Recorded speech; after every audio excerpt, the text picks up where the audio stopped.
Hi! If you just bought your first keyboard or piano and you don't know where to get started, you've come to the right place.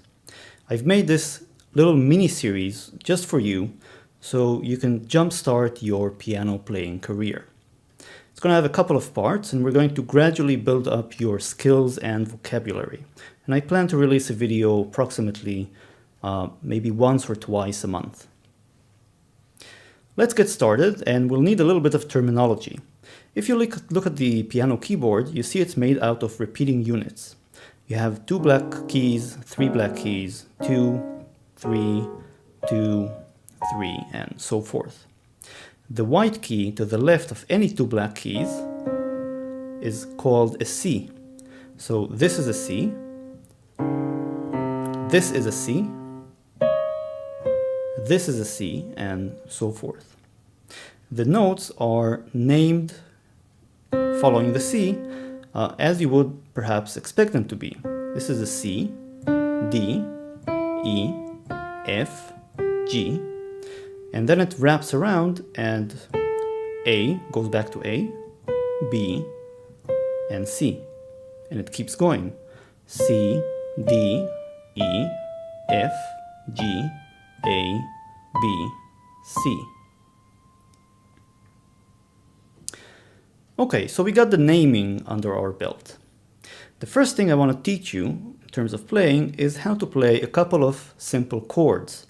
And I'm going to assume that you want to accompany yourself singing on the piano. That's kind of the popular approach to playing the piano, so maybe you'd want to sound like this.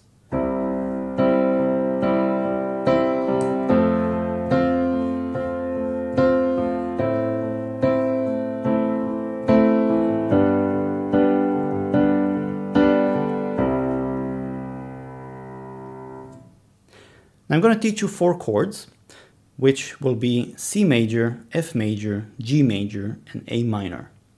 Or I just play them out: C major, F major, G major, and A minor.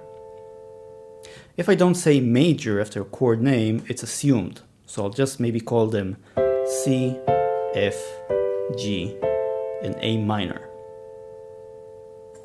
Let me start by showing you how to play them. Again, you can play them either in the left or on the right hand. We're going to focus on the right hand for starters.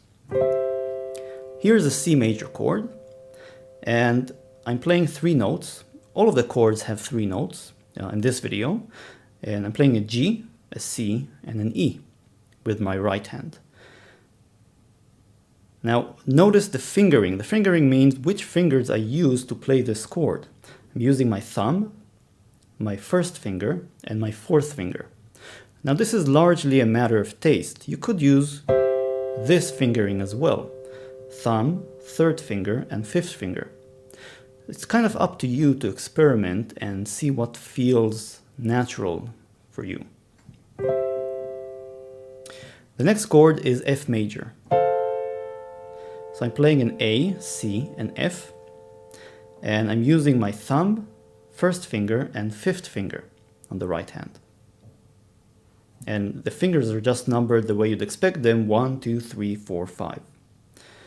For the G major chord, I'm playing a G, B, and D with my thumb, 1st finger, and 4th finger. And finally, for A minor, I'm playing an A, C, and E with thumb, 1st finger, and 4th finger. Again, experiment. You might find it more convenient to use your thumb, 3rd finger, and 5th finger to play some of these voicings. Now, what about your left hand? So the left hand is going to play the bass note. And the bass note is simply going to be the name of the chord, the note that corresponds to the name of the chord. So for a C major chord in the right hand, you're going to play a C note in the left hand. For an F, you'd play an F note in the left hand. For an A minor, you'd play an A in the left hand. And for a G major, you'd play a G, the note G, in your left hand. It doesn't really matter how you finger these. You can just even use one finger if it's more convenient for you. So you can just jump around. But it's more convenient a little bit to put all of your 5 fingers like this, such that your thumb rests on the C, and then you can press the C with your thumb, the F with your pinky, with your fifth finger, the A with your third, and G with your fourth finger. So you don't have to jump around. Your hand just rests evenly on one spot. So now you have 4 chords under your belt, and you can experiment. First of all, start by experimenting with different combinations. So let's see, you can start with a C, going to an F, going to an A minor, going to a G.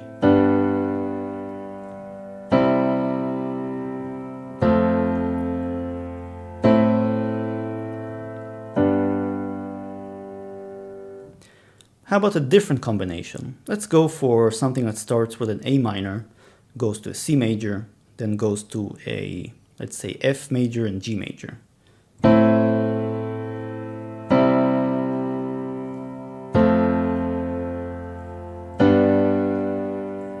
A minor, C major, F major, G major.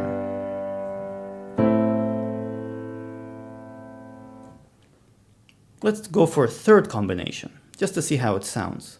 Let's do an F major to a C major, to a G major to an A minor.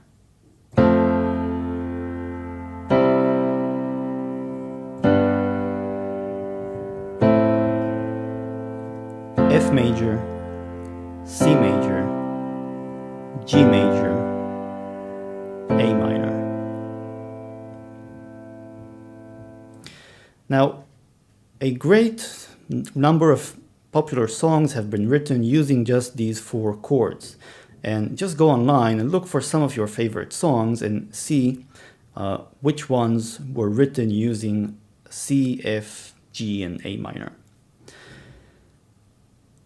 Now, one more thing before we conclude for today, and that is basically what you can do to add some motion and interest to your playing is once you've hit a chord, just repeat it at constant intervals. So I'm going to play it, and then hopefully that will give you an idea of what I mean. And I'll play, let's say, a C major to an F major to a C major to an F major and so forth.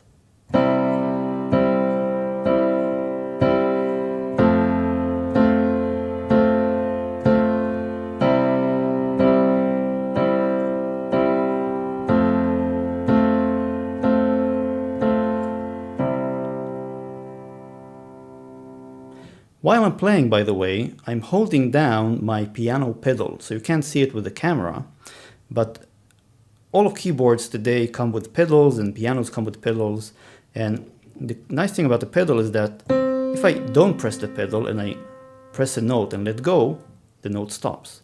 But if I hold down the pedal and I press the note and I leave it, it keeps on ringing. And the same goes with a chord. Without a pedal and with a pedal.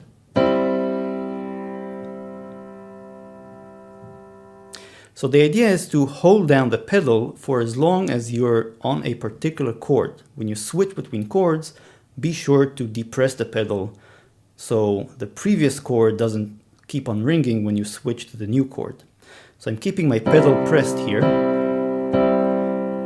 depressing it, and when I move to the F major, can I depress it and press it again, depress and press, and so forth. So this will give you a nice full sound when playing.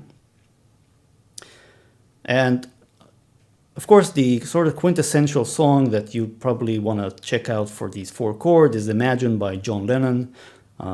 Do go ahead and have a look. And in the next lesson, I'm going to show you 4 different ways, interesting ways, in which you can make your playing sound more interesting. So not just push down the chords, but make it sound more mature, complex, and sophisticated. That's it. I hope you've learned something interesting. Welcome to your first lesson for playing the piano.